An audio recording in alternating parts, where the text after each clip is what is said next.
The 12 kings of the Zodiac, known as the Shin-Gyeom, or the 12 Zodiac gods, revealed themselves to the world.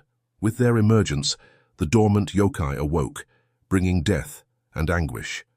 They fed on human flesh and drank human blood, plunging the world into chaos. Moved by the suffering of humankind, the dragon of the 12 Zodiac gods divided its power among the human world. The chosen humans became divine swords, and with their newfound strength, they saved the world. However, just as light begets darkness, some of the divine swords, corrupted by power, began to serve the other Zodiac gods and transformed into demonic swords. Thus, the divine swords and the demonic swords, the protectors and the destroyers, have been locked in an endless battle ever since. On a grassy hill, a lone silhouette stood against the radiant moon. His hands casually in his pockets, he remarked on the absurd number of foes sent after him. The peaceful evening was shattered as a group stormed the hilltop, their footsteps echoing in the wind. They were the Serpent Clan's demonic sword divisions, the 1st Division Surakyo, 2nd Division Blood Serpent Alliance, and 3rd Division Four-Way Brigade. Still calm, the silhouette, gazing at the moon, mused that he hadn't expected Habu to send so many. As the group neared the mysterious figure, they spread out, surrounding him. Despite their superior numbers, tension was evident. The leader of the group, contemplating why the Serpent Clan had mobilized their entire force, understood that it was because of this one man, Aigi, the demonic sword commander of the Rabbit Clan. Aigi, standing confidently despite the odds, informed the group that he had business in the beggar village behind him. Anyone who wished to interfere would need to leave their life behind. The squad leader, whom we'll call Reptile for now, demanded that Aigi step aside. Their target was the child of the Rabbit King, hidden in the village, the one destined to kill the 12 Zodiac gods. Unmoved, Aigi drew his twin swords, stating that he didn't care much for prophecies. He was simply following his lord's orders. Reptile acknowledged Aigi's strength, noting that he was more skilled than even their own commander, Habu-sama. Yet even Aigi couldn't hope to defeat so many alone, he insisted, urging him to retreat peacefully. Before Reptile could finish, a blur of movement cut through the air. In an instant, Aigi decapitated Reptile's bodyguards. Now in his demonic sword form, a majestic rabbit with long ears, Aigi teased, asking if serpents always talked so much. Panicked, Reptile ordered his men to open their demon blood gates. It was time for some rabbit hunting. Reptile and his underlings transformed into gigantic serpents, blades gleaming in their mouths. With a yell, Reptile commanded them to surround Aigi. Unfazed, Aigi continued swinging his swords, carving through the ranks. Reptile shouted a warning to his men, reminding them to prevent Aigi from touching the ground, but once again, his words were cut short by Aigi's wicked smirk. As Aigi's feet hit the ground, a massive dust cloud erupted, and before the squad could react, Aigi blitzed through them, slicing them to pieces. Mangled body parts rained down, drenching Aigi in blood. His smirk, however, remained, showing his love for battle. Shocked, Reptile could hardly believe that Aigi had killed half the Serpent Clan's demonic swords alone. He panicked, knowing Habu-sama did not tolerate failure. He reminded his remaining men that failure in the Serpent Clan carried a punishment worse than death. With reckless abandon, the squad threw themselves at Aigi, sacrificing themselves to hold him down. They initiated the Serpent Clan's prideful technique, the Blood Serpent 10,000 Poisons formation. A massive explosion rocked the hilltop, spreading heat waves and dust. Delighted, Reptile believed Aigi couldn't have survived such a blast. However, his victory was short-lived. Before he could react, his arm was severed cleanly from his body, and he screamed in agony. Perhaps he should stop rambling. On his knees, Reptile begged for his life. Aigi, well versed in the Serpent Clan's ways, reminded him that Habu wouldn't spare him even if he did. Still, Aigi offered Reptile a chance. Bloodied and mangled, he handed Reptile his sword, telling him to offer it to Habu as proof of the mission's success. It was his only way out. Desperate, Reptile accepted. Aigi, now back in his human form, knew the truth would come out eventually, but at least this would buy him some time. He staggered away, determined to find the Rabbit King's son. As he walked, Aigi's thoughts drifted to his lord. In a dimly lit room, he had kneeled before her, receiving his orders. She instructed him to protect the child she had hidden in the beggar village 7 years ago. Aigi had reminded her that the rabbit clan was surrounded by the other Zodiac god's forces. If he left his post, she would surely... He left the sentence unfinished, his frustration evident by the way he gripped his sword. The Rabbit King, Haruko, the 7th of the 12 Zodiac gods, told him that both she and the clan would fall that day. It was the resolve she had made when she gave birth 7 years ago. She begged Aigi that if her son inherited the power of the Beast King, he should live without awakening that power and remain oblivious to his true identity as one of the 12 Zodiac gods.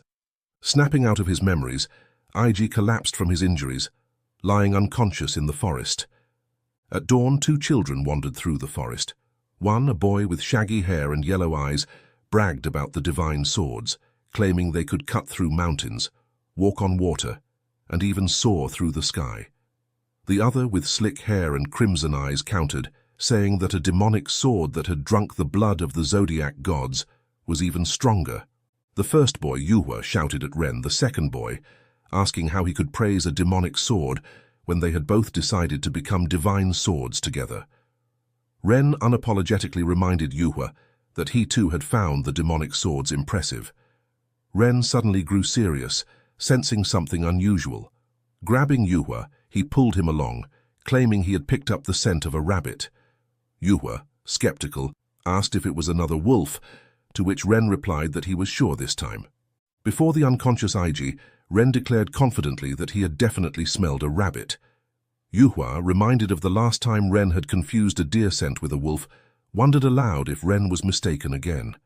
After some banter, Ren suggested they bury the strange man, but Yuhwa, noticing Aigi was still alive, proposed they take him back to the village instead. Aigi finally woke up, his head throbbing as he realized how long he had been unconscious. Nearby, 2 kids, Ren and Yuhwa, watched him. Ren marveled at Aigi's unusually fast recovery.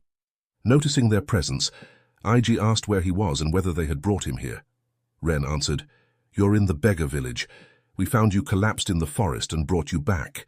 Well, Yuhwa saved you. I wanted to bury you." Aigi thanked them, but inwardly wondered if one of them was the king's son, given their location. To confirm his suspicion, he asked if there were other kids in the village. Yuhwa eagerly responded that he and Ren were the only children, further solidifying Aigi's guess. Aigi then asked how old they were and whether they had parents. Yuhwa, enthusiastic as ever, explained they were both abandoned at the village entrance 7 years ago on the same day.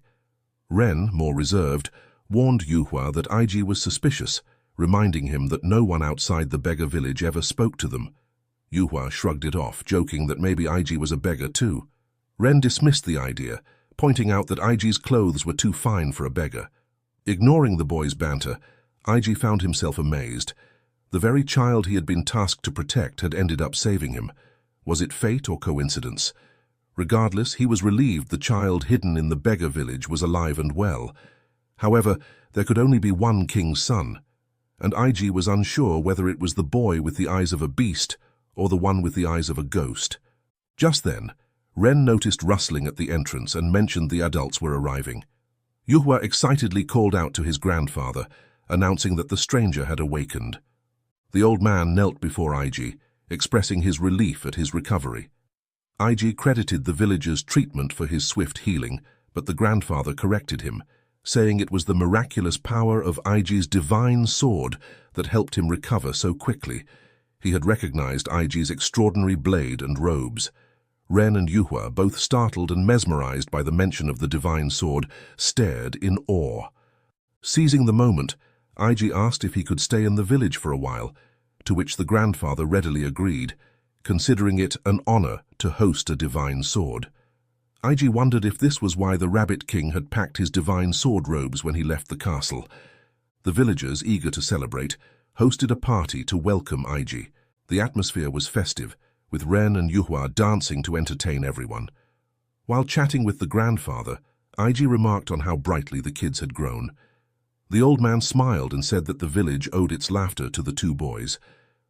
Aigi, sipping his drink, silently reassured the Rabbit King that her child had grown up in a safe place, although he still hadn't figured out which child belonged to her. Early the next morning, Ren and Yuhwa knelt before Aigi, begging him to help them become divine swords. They had learned from the adults that divine sword potential could be revealed through yokai encounters or awakened by another divine sword's power. They pleaded with Aigi to check if they had the necessary qualities.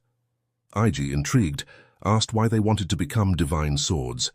Ren, wearing a serious expression, revealed his desire for revenge on those who had wronged his family.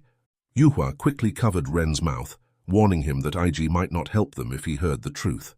Aigi chuckled, already having heard enough, and turned to Yuhwa, asking for his reason. Yuhwa replied, full of enthusiasm, that he simply wanted to defeat yokai and protect people. Aigi assessed their reasons, Ren's warm anger and Yuhwa's aggressive goodwill, both noble yet easily corrupted. He decided to take them as disciples and check if they had divine sword potential. The boys cheered in excitement. Sitting before them, Aigi explained that divine sword qualities usually only emerged after the age of 15, and that the power was both a blessing and a curse, as it originally belonged to the 12 Zodiac gods. His lecture was interrupted by the boys losing focus. Yuhwa chased a butterfly while Ren dozed off. Frustrated, Aigi barked at them to pay attention. He continued, explaining that while divine swords granted strength, they also instilled a dangerous craving for more power.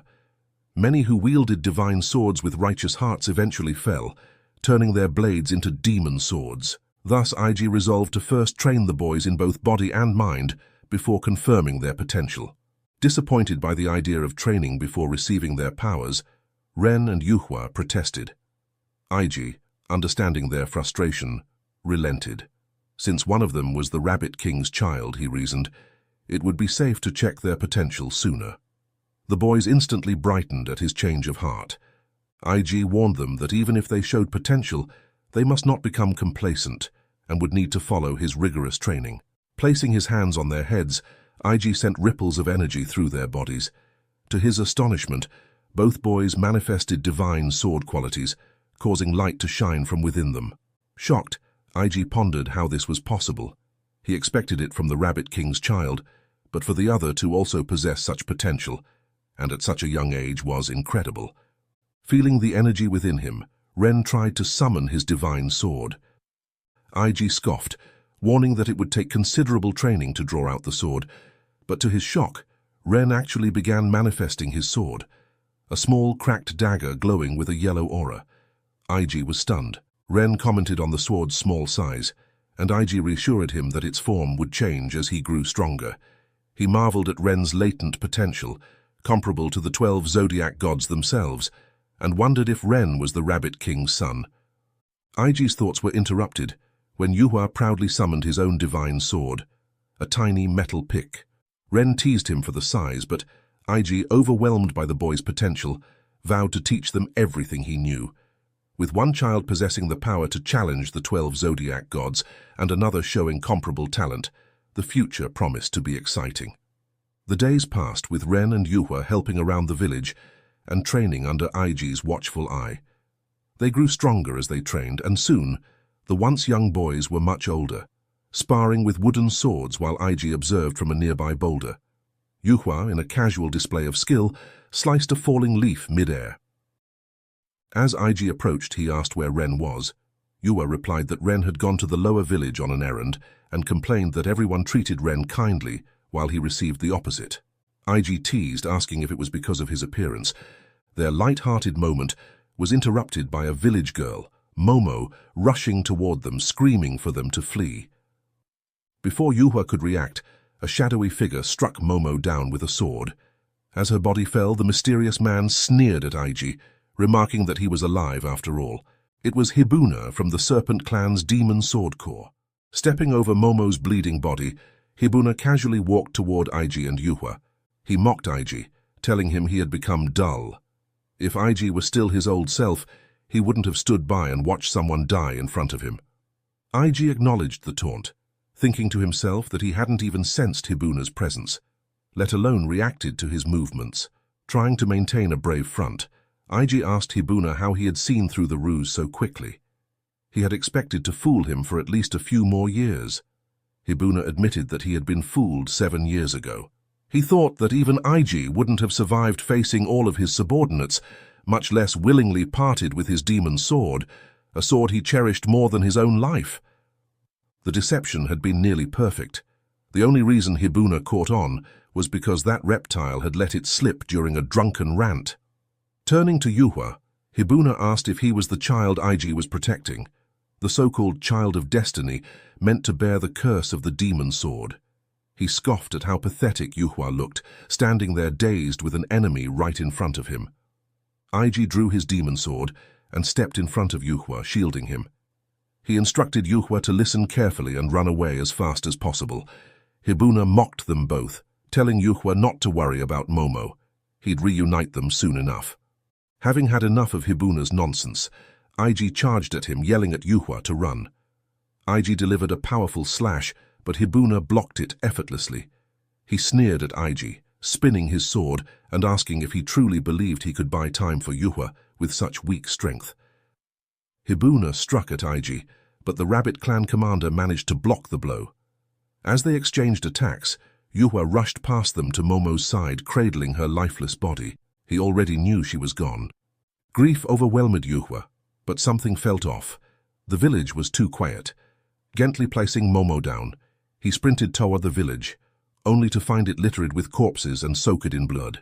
If the villagers had fled, they might have survived, but they had stayed to warn him and were slaughtered for it. Yuhwa clenched his teeth so hard his lips bled. His rage grew uncontrollable. Meanwhile, in the duel between the commanders, Aigi noticed Yuhwa and yelled, demanding to know why he hadn't fled.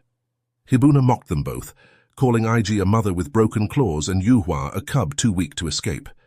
He deemed the hunt easier than expected. Aigi recognized Hibuna's cunning. He was deliberately blocking the path between Aigi and Yuhwa, leaving his back exposed, tempting Yuhwa to attack. The moment Yuhwa took the bait, he would fall into Hibuna's trap, the hidden demon sword concealed within his robe. This was the hunting style of Hibuna, commander of the Serpent clan. Blinded by rage, Yuhwa charged straight at Hibuna. Hibuna smirked, calling him foolish for falling into the trap. Aigi, helpless to stop it, cursed. As Yuhwa entered Hibuna's range, Hibuna drew his sword and slashed at him. But Yuhwa, anticipating the move, veered off course, dodging the attack and circling around Hibuna. Leaping into the air, he slashed at Hibuna, declaring that he wouldn't fall for such an obvious trick. Unfazed, Hibuna blocked the attack with ease. Sliding back toward Aigi, Yuhwa managed to stop his momentum. Aigi asked him why he hadn't run away. Tears in his eyes, Yuhwa revealed that the villagers had all been killed by Hibuna. Unbothered by their conversation, Hibuna charged again, his demonic swords targeting both Aigi and Yuhwa. They barely managed to block. Aigi shouted at Yuhwa, telling him that if he sought revenge, he had to run now and plan for the future. Yuhwa, however, insisted it wasn't about revenge. He revealed that he had overheard Aigi speaking to the villagers earlier and understood why they hadn't run or hidden. Hibuna was after Ren, but he had mistaken Yuhwa for him. The villagers had sacrificed their lives to protect Ren. Yuhwa asked if that was reason enough to stay and fight. Aigi silently agreed. The two attacked Hibuna together, their strikes raising a cloud of dust from the force. Hibuna, caught off guard, was momentarily pushed back. The duo charged again, giving Hibuna no chance to catch his breath. As he blocked their relentless strikes, Hibuna wondered why Aigi had changed so drastically, from barely buying time to taking the offensive. He suspected something was happening. With a powerful double kick, Aigi and Yuhwa sent Hibuna skidding backward.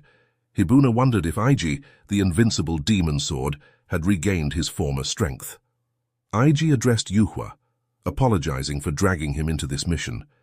Yuhwa, frustrated, told Aigi not to speak like that in front of an enemy. It wasn't the time for such discussions, yet Aigi persisted, insisting that this was his fight alone and asking Yuhwa to step back. Hibuna, activating his demonic form, announced that the real fight was about to begin and urged them not to retreat. His body transformed into a slender, serpentine figure with snow-white hair, his robes turning into scales and merging with his demon sword. Yuhwa, watching in shock, wondered if this was the true power of the demonic sword. Aigi, ready to impart one last lesson to his disciple, slowly transformed into his demonic form, radiating a majestic purple aura. Yuhwa protested, insisting on fighting alongside him, but Aigi refused, telling Yuhwa that he was his beloved disciple and must survive. Before Yuhwa could argue, Aigi kicked him away, sending him far from the battle. With the ground cracking beneath his feet, Aigi menacingly approached Hibuna, ready to settle their old score. Hibuna casually remarked that this was all he had wished for since their days as demon swords. Aigi lamented that if he had known Hibuna would turn out like this, he would have ended him back then. Summoning his strength, Aigi unleashed his signature technique, the rabbit that breaks the egg. Countless clones appeared around him, surrounding Hibuna. In response, Hibuna unleashed his own technique, star summoning, summoning the disaster, morphing into a gigantic black serpent, his crimson aura radiating as he crushed the ground beneath him. Hibuna hissed, promising to send Aigi to join the Rabbit King. Aigi, undeterred, vowed to make him pay for his blasphemy, leaping into the air to strike. The scene cuts to Ren walking toward the village, casually trying to remember what Yuhwa had asked him to buy. His carefree mood, however, is abruptly shattered by the sight before him. Frozen in place, Ren stared wide-eyed at the unusually quiet village, the faint scent of blood still lingering in the air. Crouching down, he examined unfamiliar footprints on the ground, realizing that something terrible had happened. Lifting his head, he continued his investigation. Tapping into his Beast King powers, he used his enhanced senses to mentally recreate what had occurred in the village. There had been only one intruder, and based on the footprints and gait, the person showed neither urgency nor any attempt to hide their tracks. The arrogant intruder, however, failed to notice that he was being followed by an observer. As Ren tracked the intruder's movements, he saw that the villagers who had tried to block the intruder had been mercilessly slaughtered. They had bought time by sending Momo to warn Aigi, but it was in vain. The villagers all lay dead on the village floor. Each one, though weak, had refused to turn their back on him. The old man who took him in when he was abandoned in the forest, Uncle Makoto who could craft anything, Aunt Tsubasa who longed for a child, Shinichi who embraced every prank, and Momo who taught him how to read and write. They were all dead, and it was because of him. A flashback shows Aigi revealing his true mission to the villagers. Initially shocked that Aigi was not a divine sword but a cursed one, the villagers focused more on Ren, asking if he really was the child of the Beast King. Aigi confirmed it, warning them that while Ren's identity was hidden for now, it would eventually be revealed, putting them all in danger. Aigi suggested it would be safer if he took the child away from the village, but the villagers refused. They knew that if Ren and Aigi left, they would be relentlessly hunted. Momo questioned why they couldn't seek help from divine swords or high-ranking officials, arguing that Ren, destined to destroy the 12 Zodiac gods, should be seen as a hero. Surely someone would offer help. Tsubasa agreed, thinking it better than living in fear of being hunted. Aigi dismissed the idea, explaining that the Beast King had already secretly sought help from the Divine Sword Alliance when Ren was born, but human nature prevailed. Those who feared Ren's heroism or sought to exploit the situation could not be trusted. Ren's existence was unwelcome everywhere, which is why the Beast King had hidden him in the beggar village. Reflecting on the situation, the villagers unanimously decided to protect the children, even if it meant sacrificing their lives. Aigi warned them that they stood no chance against the 12 Zodiac gods, and that he didn't want to see their smiles fade. The old man corrected him, saying that those who had been abandoned by the world had come together to form the beggar village. It was a place teetering on the edge of death, until 14 years ago when they discovered the children. The children gave them purpose, a reason to live. Makoto interrupted, asking which of the two children was the Beast King's son. Tsubasa, annoyed, asked why that mattered, but Makoto shrugged, saying he was just curious. Aigi replied that Ren was the son of the Beast King. We glimpse Ren and Yuhwa, who were hiding and eavesdropping on the conversation from the rooftop. Aigi explained that unlike Yuhwa, Ren possessed the energy of the 12 Zodiac gods. Despite learning the truth, Ren had remained in the village, and now this was the result. Overwhelmed with guilt, Ren began to emit a menacing crimson aura. As he walked up the hill, the battlefield came into view. The terrain had been reshaped, proof of the immense power unleashed in the fight. Sliding down the slope, Ren observed the aftermath of the battle. Hibuna had been defeated, left with a gaping hole in his chest. However, at that moment, the silent observer intervened, crushing the head of the exhausted Aigi, who could no longer fight back. Ren stared at his master for a moment, before kneeling and kowtowing before him. Aigi had died on his feet, still standing despite losing his head. To Ren, Aigi was more than a master. He was sometimes a father, even a brother. As Ren kowtowed, he expressed his deep gratitude. Ren rose, knowing it wasn't over. He understood that the observer's true target was him. Knowing Yuhwa, Ren was certain he wouldn't run or hide. Chasing after the phantom image of the observer and tracking his movements, Ren knew Yuhwa would be at the end of that trail, pretending to be him. Sure enough, Yuhwa had been there, waiting for the observer.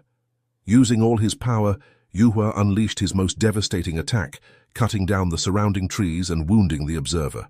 Ren stood amidst the destruction, wondering if this was Yuhwa's final message to him, to find the one marked by Yuhwa's blow and avenge their deaths. Finally, we see Yuhwa's fate, kneeling on the ground, a sword pierced through him, dead. Ren mourned and buried his family. He vowed on their graves that he would avenge them many times over. A while later, as rain poured from the gloomy sky, a figure rose from Yuhwa's grave. Yuhwa, now with snow-white hair and a yellow aura emanating from his sword wound, stood gazing ahead, his eyes filled with revenge.